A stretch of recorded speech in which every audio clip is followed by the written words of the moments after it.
nos lei não está permitindo fazer vacunação obrigatória. Para lei não por fazer. Então, me não veita governo também fazer. Me por imaginar-me se que o partido não privado vai começar a exigir, mas não botar em todo o país no mundo. Caminha com botar opção.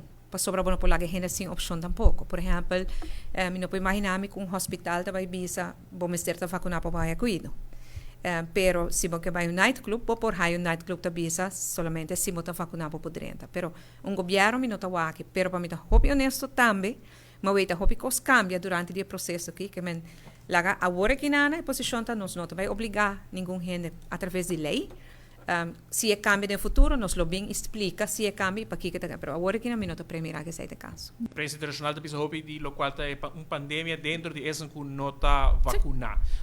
Que é uma cifra que posso considerar como threshold é hora que pode ser porque nós essa que estava né ou que se nós temos que começar a bater alarma oriento van em crise medida não, então mostra que para comparar 3 com o que estava antes, claro, algo que nós temos mais gente vacunada, nota mesmo consequente. Sim, não, lo qual me avisa agora, nos benchmark do hospital. Então, tem o hospital da bau de controle, mas nem me avisa, eta queda pandemia bau de esta não vacunar. Com hopi mais bota queda cuida esta não vacunar com não quer tomar vacuna, ou esta com não vacunar com não por haie vacuna, ou com a haie vacuna e não haie resistência.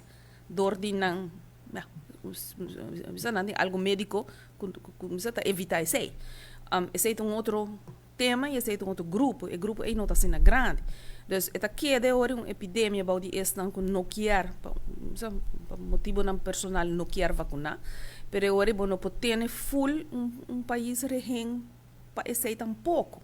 Então, agora é uma coisa vacunar, é uma coisa da ter na mesma regra, ou na regra, na mesma na situação para não evitar que também outro mais caso não.